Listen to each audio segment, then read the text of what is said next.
Welcome to the Why on Earth Community Podcast. I'm your host, Aaron William Perry, and today we're visiting with the author of The Ecological Farm, Helen Atthowe. Hi, Helen. How are you today? I'm great, thank you. I'm so happy we have the opportunity to talk with you about your incredible book. It's beautiful and such a robust resource. Thank you. It's an honor to be here, and I appreciate your kind words. Helen Atthowe has worked for 35 years to connect farming, food systems, land stewardship, and conservation. She bought a new farm in Montana in 2023, but still consults for and monitors ongoing research at Woodley Farm in Eastern Oregon. She serves as a consultant with farmers across the United States and internationally. Helen and her late husband, Carl Rosado, co-owned and operated a certified organic orchard in California, where they pioneered methods for raising apples, peaches, and other tree fruits without the use of any type of pesticides. Her on-farm research includes ecological weed and insect management, organic minimal soil disturbance systems for vegetable and orchard crops, and managing living mulches for soil and habitat building. She is a contributing writer to the Organic Gardener's Handbook of Natural Pest and Disease Control and other books. And she has served as a board member for the Organic Farming Research Foundation and advisor for the Wild Farm Alliance. She has a master's degree in horticulture from Rutgers University and has worked in education and research at the University of Arkansas, Rutgers University, and Oregon State University, and served as a horticulture extension agent in Montana, where she annually taught an organic master gardener course. Now, Helen, this book, of course, is published by our good friends at Chelsea Green Publishing, and I'm holding this up for the camera here for our video audience. And it is such an incredible resource, truly, an amazingly comprehensive and detailed resource. And it is also absolutely beautiful. It has so many wonderful, wonderful photos and a variety of other charts and graphics to help us understand some of these complex issues. And yeah, congrats. This book is so beautiful. Thank you. Chelsea Green was very patient with me with all the photographs that I'd taken from all three farms that I have owned and operated in Montana and California and Oregon, and now back to Montana again.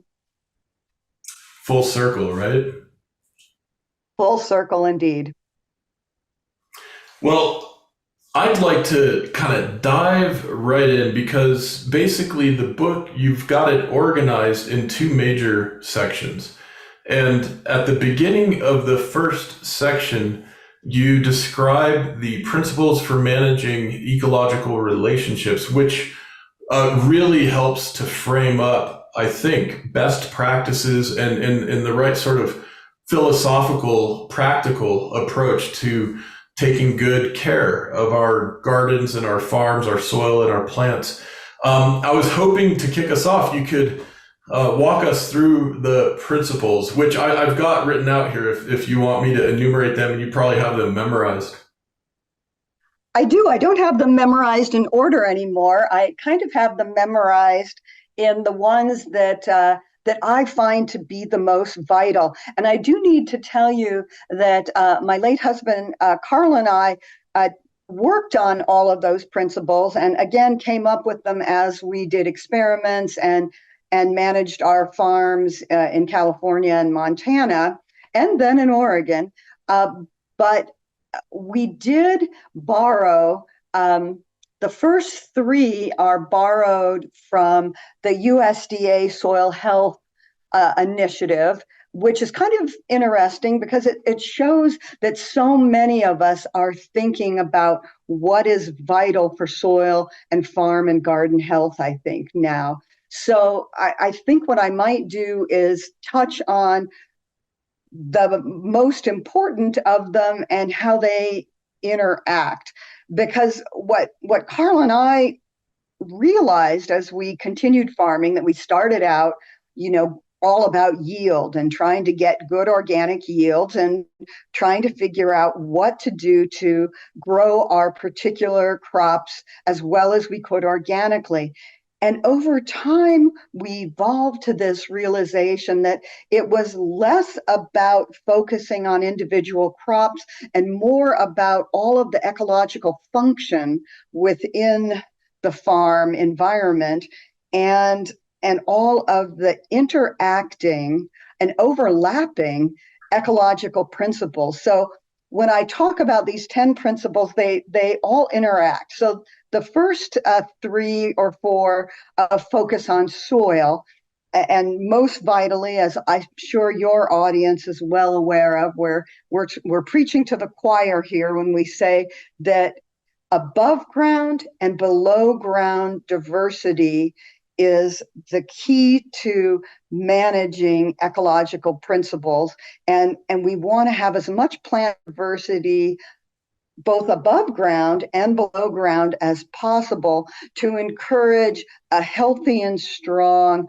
microbial community in that magic area, the rhizosphere, which is where the soil and the microbes and the plant roots commingle together.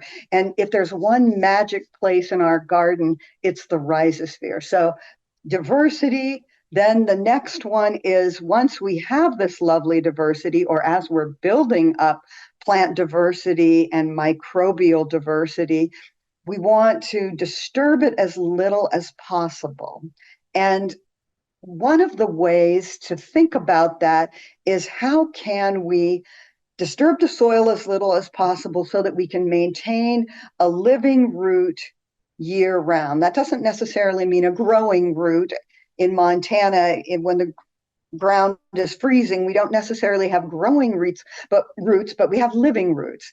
And then we move on to get a little more specific and say, try and focus on a carbon-based system rather than a high nitrogen-based system.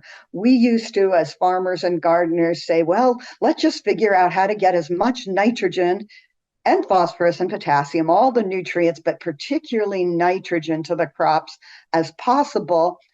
But over time, we learned, and now the soil microbial and biochemical research is starting to agree and concur, or we're concurring with them, that a higher carbon-based system, meaning that there's more carbon than nitrogen. So the ratio of carbon to nitrogen in the things that we add to our soils, the fertilizers, the soil amendments, the carbon part is higher than the nitrogen part.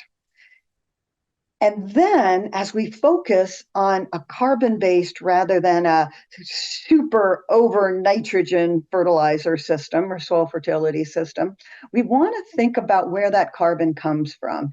And can we grow our own carbon or collect our carbon as close to possible, as close to our gardens and farms as possible, rather than importing it from somewhere else? And then we move on to how the things below ground and the soil health of a system interacts with things like, well, some people call them weeds, we'll call them other vegetation, non-crop vegetation, and insects in the system, and other microorganisms, the good guys and the ones we aren't as happy with, the ones that cause disease. So what we try to do with building the soil system is have it also multitask as building a habitat system, a habitat for beneficial soil microorganisms and beneficial insects, predators and parasites that prey upon pest insects, and then also beneficial microorganisms and insects that prey upon disease pathogens and even weed seeds. So we're trying to create habitat as we create soil. So we're choosing a soil fertility system that also maintains a living root in the soil and maintains season-long sequential bloom for especially predators and parasites that require pollen and nectar as their food. Then we're trying to fertilize only selectively, weed only selectively, and maintain undisturbed habitat in a good portion of the farm or the garden at any one time. And that kind of brings all of the 10 principles together into the overlapping ecological system. But you can just read through the principles one at a time, always remembering that you really can't take one without the other or others. Oh, wonderful. So have I Wonderful. been too nerdy on that? That's perfect. I love it. And yeah, if you if you're okay with it, I think I'll go ahead and read the 10 in order as you lay them out in the book, because I think it really helps a lot of us kind of get oriented in this kind of complex system. So yeah, number one, as you mentioned, I'm going to laugh, and I'm going to laugh and say that my husband and I never believed in recipes, but we came up with these 10 principles because people always wanted recipes. So absolutely, I've given the nerdy big picture of how all the principles interact. Now you give it to us as a recipe. yeah, here's the recipe. And on that note, I've been able to myself learn some techniques for cooking from some remarkable chefs over the years. And so I rarely use recipes. And of course, for many of us who want to do more gardening and have more success gardening and farming, the recipes can be helpful. And to that end, I'm thrilled to share and announce that in partnership with Chelsea Green Publishing and others, the Y on Earth community is rolling out our Simple Gardening Wisdom video course. And of course, there's a module that you've provided, Helen, that is so informative and helpful, just helping us all get a bit more comfortable so that perhaps one day many more of us won't need the recipes any longer. Absolutely, and I still use them too, but I'm teasing. Yeah, so here's how you lay it out in the book. It's number one, create above and below ground diversity. Number two, minimize soil disturbances. Number three, maintain growing roots year round. Number four, grow your own carbon. Number five, add organic residues all season. Number six, focus on carbon fertilizers. Number seven, recycle rather than import nutrients. Number eight, fertilize selectively. Number nine, weed selectively. And number 10, create habitat in the field, essentially kind of reiterating what you've already just articulated. But I gotta say, like, one of the things I really appreciate about your book is that it is absolutely chock full of very specific methods and strategies to manage all kinds of situations and scenarios that we'll encounter in our gardens and in our farms and orchards. And the way you've organized the book makes it so useful and not nearly, I think, as intimidating as it might otherwise be. And I noted a few specifics that I wanted to share with our audience and discuss with you. But before getting to that, I wanted to ask, just out of curiosity, being an author myself, you mentioned that Chelsea Green was patient with you. How long did it take you to put this book together? Because it clearly has many years worth of experience and wisdom in it. Actually, it's really about 40 years. So I started doing on-farm research in the 1990s on my farm in Montana and in the early 2000s, and I got research grants. And so I would, of course, write it all down and do even more monitoring. So I had all of that detail. And then my brilliant husband was doing his own on-farm research in California. And ironically, we were developing similar methods using living mulches, for example, to maintain our living root in the soil year round, as well as our crops, and to create habitat as close to our crops as possible. So we used living mulches, and then when we met, we had the courage to push ourselves even further on his farm in California, where he was, of course, remember, doing perennial crops, orchard crops. And in Montana, I was mainly doing annual crops, mainly vegetables. So we did on-farm research together. And of course, we kept all of our notes, and that went into the book. And then we moved to Oregon and started a farm together, and we went crazy. We really pushed the ecological envelope as far as we could go, and we set up some long-term experiments to see what could we really get away with in terms of those 10 ecological principles. How far could we really go to not disturbing the soil? How much no-till could we do? With the orchard, it was easy, and we kept good records of that. A little more challenging with the annual vegetable crops, and we kept records of that.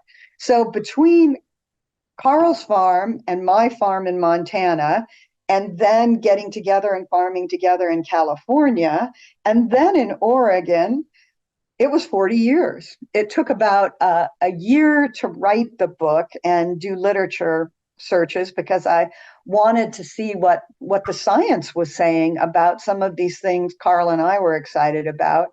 And then Chelsea Green, my wonderful editor at Chelsea Green, helped me and was very firm with making it less ecologically complex. So we maintained the ecological complexity, but we wrote about it in a way that wasn't quite so complex. So thank you for that. The first section is pretty unusual, and then the second section we get into, well, okay, we want to talk about managing ecological principles, and we want to talk about how to practically do all of those things that are in the 10 ecological principles. But okay, so if you're starting with a low soil fertility system, or if you're starting with a garden or a farm that has particular pest or disease problems, then what do you do? And the second half of the book is basically all of that, but still making sure that we remember that there are ecological impacts to everything we do. So I present the least ecological impact up to the heavier ecological impact in the second part. And that's why it took long to write the book. Yeah, it's really such a tremendous resource, and I'm excited to dive into a few of the details with you. And yeah, we'll nerd out a little bit, but I thought, with your permission, I would quote you reading the final paragraph of your introduction, because it sets such a sweet, and I might even say spiritual, tone to the experience you're sharing with us, working with these ecosystems, these organisms, the soil, and so forth. And may I read this, quoting you? Absolutely. Okay, you write, when you are feeling troubled, fearful, or uncertain, there is a certainty in tending plants and growing your own food, nurturing the healthy goodness in a field of multicolored kale and lettuces, or coaxing so much sweetness from a special peach tree. It all makes me feel I belong safely wherever I am. The process of creating farms and gardens opens my eyes to awe, tunes my ears to listening, and offers the gifts of curiosity, discovery, and deep connection. Being part of this farming revolution, I reap my own personal revolution for free. Healthy farming, in which nature is invited to participate, grows healthy food that in turn grows healthy humans resistant to disease and stress. These reconnected healthy farms and gardens are in turn resilient and resistant to plant disease and stress.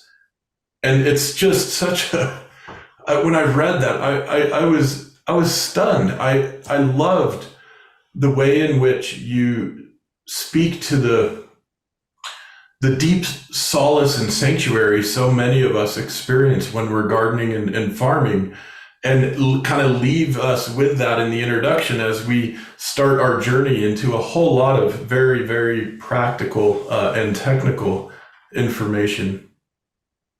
Isn't it lovely, the synergy between human health, farm health, soil health, environmental health, and that when we stop and pay attention, I think we can feel and see that synergy. No doubt about it. And perhaps among the many great tasks before us, before humanity, this particular work is core and central. Yes, good food growing makes good humans. I think you've hit the nail on the head. I absolutely love it. Well, let's nerd out just a little bit. I was struck. I mean, throughout this book, not only are there many beautiful photographs, there are also many very compelling charts, flow charts, data charts to help us pretty quickly understand the information that you're conveying and the strategies and methods that you're sharing. One that jumped out at me is on page 33, the soil revolution section, and it's the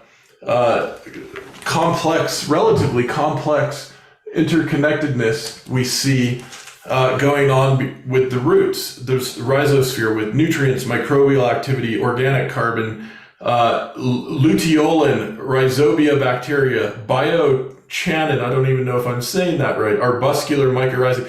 Can you walk us through what's going on in this picture?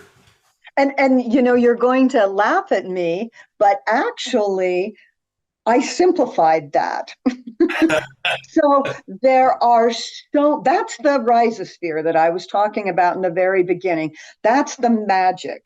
If we have a magic area in farming and gardening, it's right there in the rhizosphere, because what's happening is the plant above ground is taking in carbon, it's taking in sunlight, and then it's manufacturing compounds, biochemicals, proteins, and the carbon that it harvests from the sun ends up throughout the plant and a good portion in the roots. And then it leaks some of that carbon out, or you could say it shares some of that carbon with the microbial community that is associating with the roots. And then a myriad of things are going on. There are different not only just carbon is being leaked out of the root, but some of those biochemicals that the plant makes are being leaked out or shared with the microbial community, and they act as signals. And they signal different microorganisms to associate with the roots. And for example, one that probably everybody's heard about is mycorrhizae. And mycorrhizae associate and become interconnected with the root because of a biochemical that plant exudes. And the mycorrhizae say, aha, I know you. And that starts the association. And then that association, that interaction with this particular fungi, the mycorrhizae, then allows other things to go back to the plant. And in this case, with mycorrhizae, it's recycled phosphorus and nitrogen. And what mycorrhizae do, they're associated with the plant root, but they basically extend that plant's root out into the soil farther than the plant root could go on its own, because that wonderful mycorrhizae has mycelium that just grows out into the soil. That's just one example. There are so many other microorganisms. Rhizobium, you mentioned rhizobium, of course, are the bacteria that associate with a legume root and allow it to fix nitrogen from the atmosphere. And so then it doesn't need as much from the soil.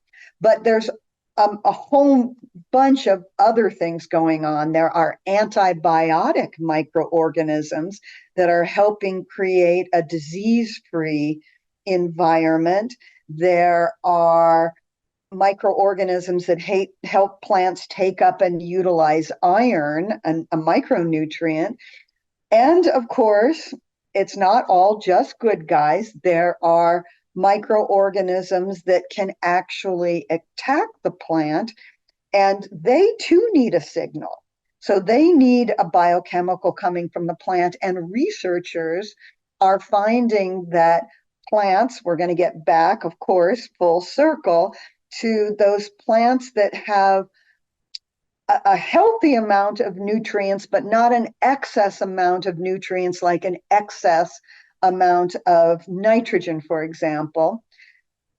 Plants that are not healthy exude different signals, and then those disease-causing microorganisms say, oh, I see that. That's my signal to move in. So what's happening is that half of what's going on is that the plant is communicating with the whole soil community with the biochemicals that it exudes.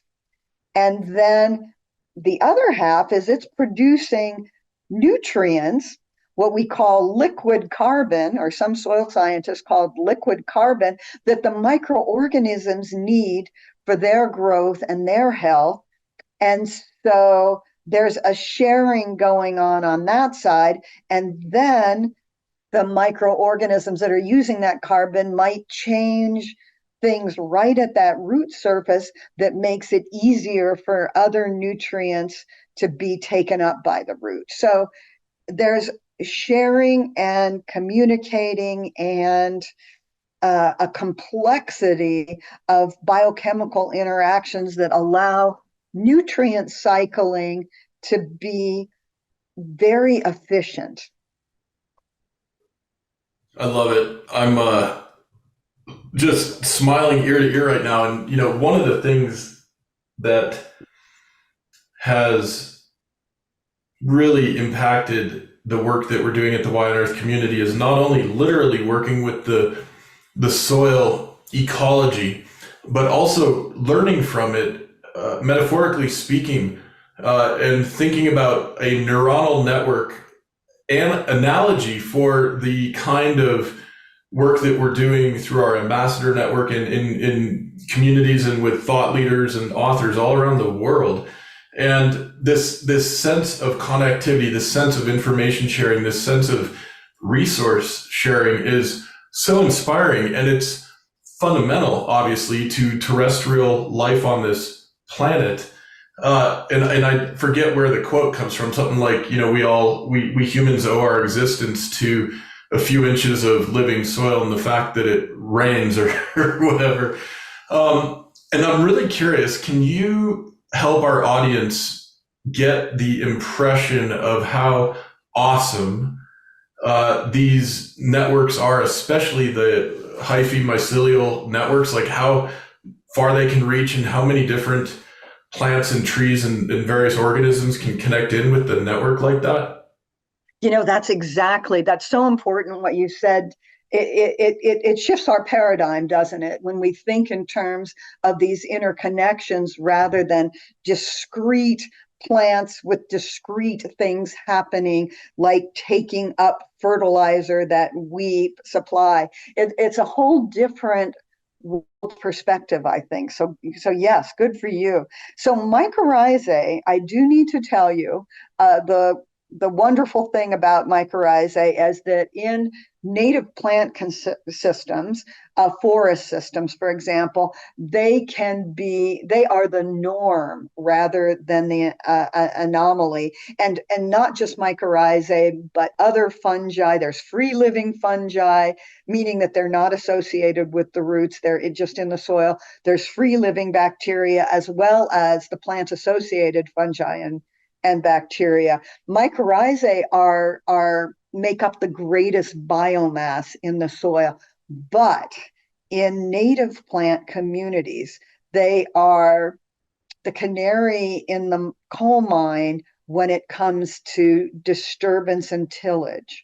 So if you till the soil too much, if you disturb it with cultivation for managing weeds, and if you over fertilize with higher nitrogen, higher phosphorus, as opposed to higher carbon, which is what the microbial community really needs a lot of, you will create an environment where there may be no mycorrhizae, which is very discouraging. Hence why we want to have those living roots in the soil, because remember, mycorrhizae have to associate with the plant, and then they're not free living, and then they'll extend those wonderful mycelium and hyphae very, very far throughout a system where there are roots there for them to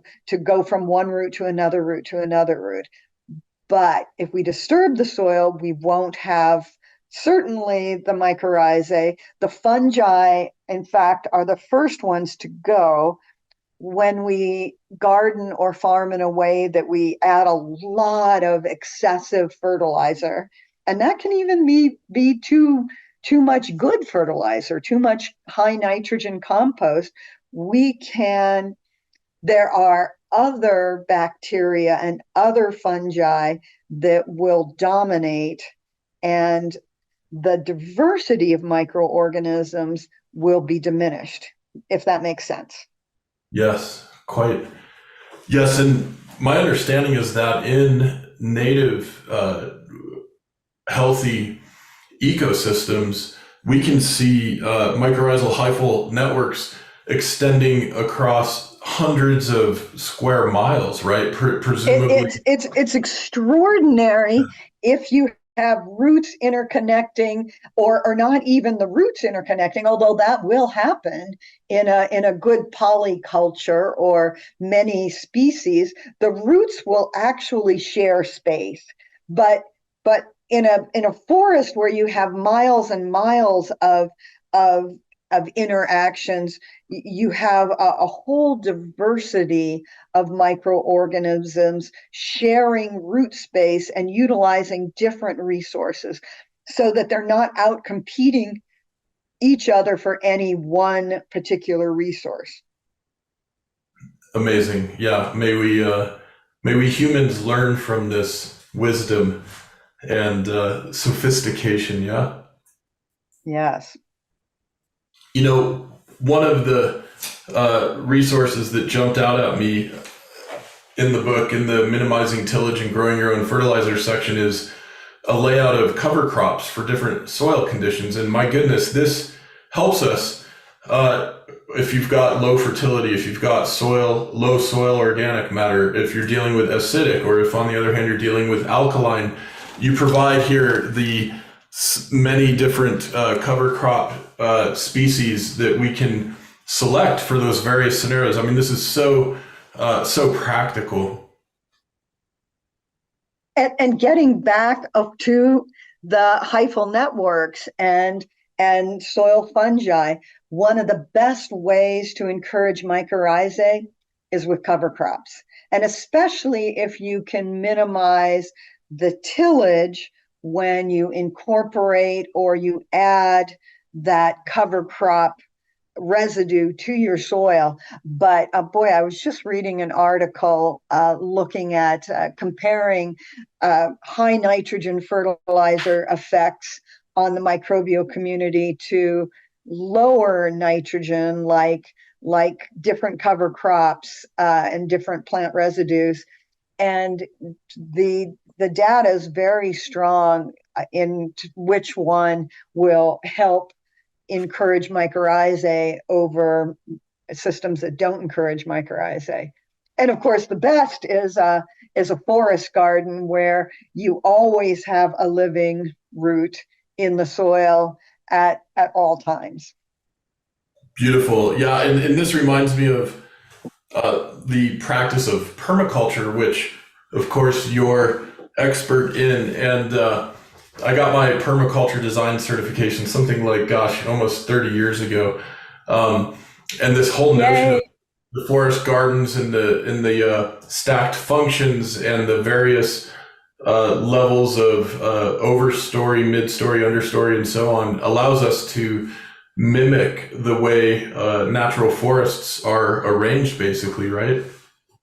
Exactly. I like to think of our orchard systems, or at least the orchards that my late husband and I did, and that I'm doing now on this new farm, as a forest garden with mainly fruit producing tree biomass, and then other species to support the trees. It's a little harder for me to do a commercial vegetable farm in that pattern, but I'm learning the subtleties of different levels of annuals and mixing areas that have perennials with areas that have just annuals. So I can have rows if I want them, but then I have rows of perennials too. Beautiful. Absolutely beautiful. Let me remind our audience, this is the Why on Earth Community Podcast. I'm your host, Aaron William Perry, and today we're visiting with Helen Atthowe, the author of The Ecological Farm, a Chelsea Green publishing publication.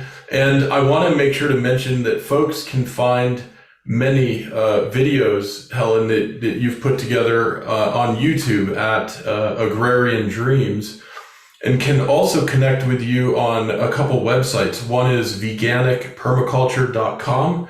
The other is woodleaffarm.org. And of course, we'll provide the links in our show notes. Wanted to be sure to thank several sponsors who make our podcast series possible. And this includes Chelsea Green Publishing. On the Chelsea Green website, we have a special Why on Earth page that features interviews we've done with Chelsea Green authors exclusively. So check that out. It's chelseagreen.com/y-on-earth.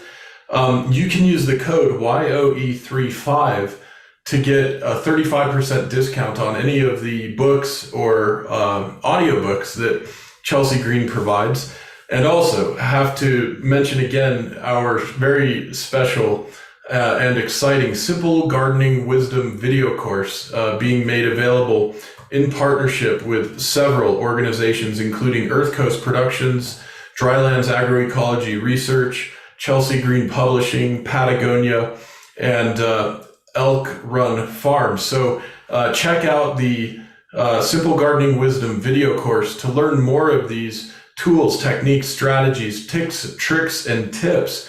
And there's a special module available with Helen exclusively, so you can check all that out. Also, a very special shout out and thank you to Profitable Purpose Consulting, working with bee certified companies throughout the United States, Europe, and globally. And a shout out to Waylay Waters, biodynamically grown hemp infused aromatherapy soaking salts for your well-being. Huge thanks to our network of ambassadors and our monthly supporters. If you're not yet a monthly supporter or an ambassador and you'd like to join, go to whyonearth.org, get all that set up at whatever level you'd like, join the ambassador network. And you can also go over to our Patreon, Why on Earth Community Podcast Patreon, to set things up there. We've got many wonderful offerings and additional resources available to you there. Lastly, one very special thing we do for our ambassadors in particular is provide a vast array of additional ambassador resources, including our behind the scenes segments with our podcast guests. And so after we finish our main interview, Helen and I will have a behind the scenes chat available to our ambassador network. And so if you haven't yet joined and you'd like to, you can go to whyonearth.org, just click on the Become an Ambassador page and get your journey started with our beautiful growing network. It's like a mycelial hyphae network worldwide of amazing people doing amazing work. And yeah, Helen, I'm so grateful that we've gotten connected and that you have organized so much information in this book in a way that is so useful and approachable and navigable. And I want to ask a few other kind of nerdy questions, because partly I'm curious, and I imagine many of our audience will be as well. Can you explain, for example, what is it? Cation exchange capacity. What does that mean? Yes, cation exchange capacity. And that's one of the chemical components of the soil. Basically, what I'm going to start with, that the soil is kind of like a magnet. Okay, so it's charged. The soil particles have a negative charge, like one end of the magnet, right? And the nutrient, they're called nutrient ions, but let's think of them as nutrient elements. They have different charges. Some of them have positive charges and some of them have negative charges. So if the soil is a magnet holding on to the mainly the positive charge, and then the positive charge can hold on to a negative charge, you begin to see how everything sticks together, so to speak. So cations are positively charged nutrient elements like potassium, calcium, magnesium, and hydrogen. The ones we really think about, as farmers and gardeners are potassium, calcium, and magnesium. And the cation exchange capacity is the ability of the soil to hold on to those positively charged nutrient elements. So if it can hold on to a lot, it's full. If it can't hold on to a lot, it's a little meager. So technically, the cation exchange capacity, if it's higher, shows you that your soil is naturally a little more fertile in that it has the ability to hold calcium, magnesium, potassium.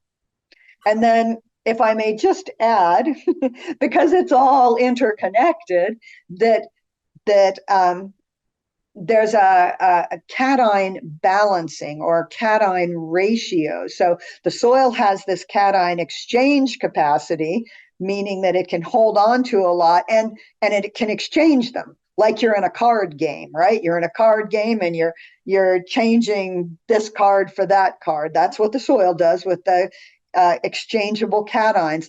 But the base saturation, or the ratio of calcium, magnesium, and potassium, can be just as important as the absolute amounts.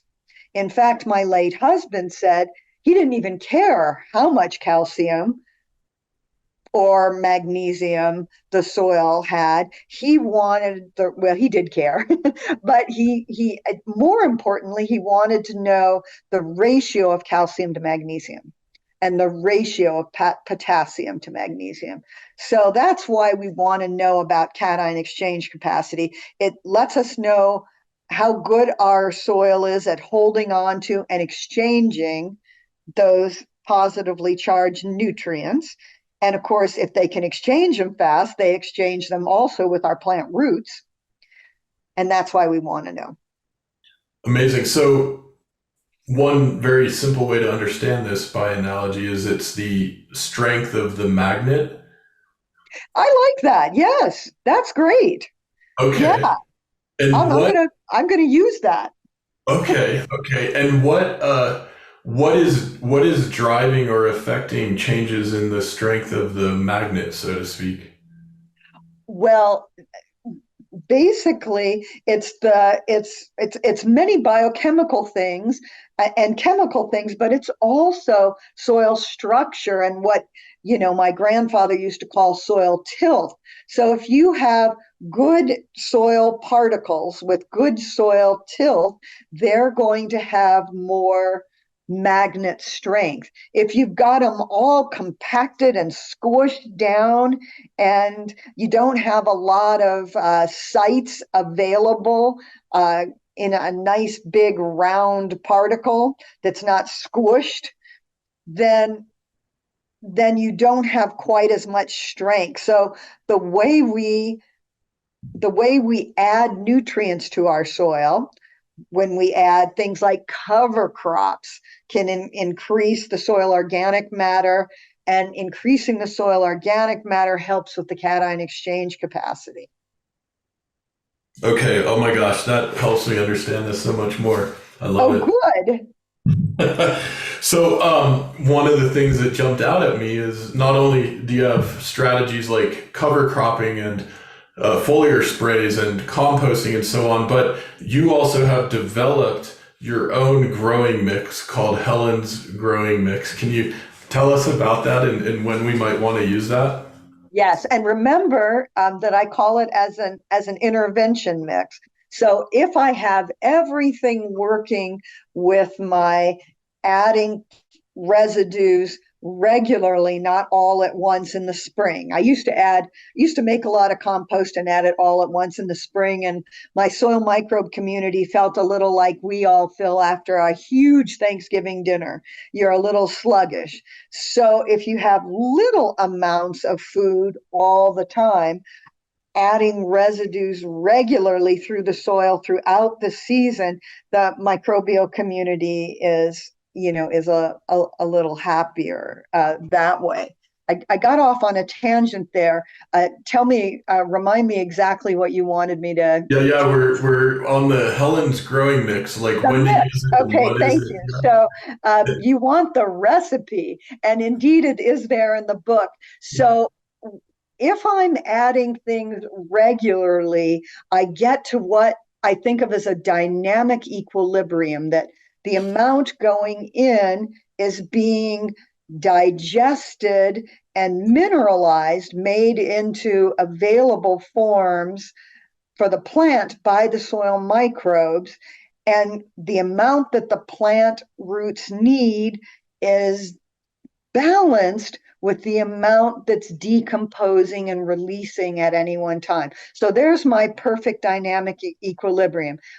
Unfortunately, there's climatic things, cold and rainy, and things that make that dynamic equilibrium not always work. Also, mistakes that I make as a farmer can upset that dynamic equilibrium as well.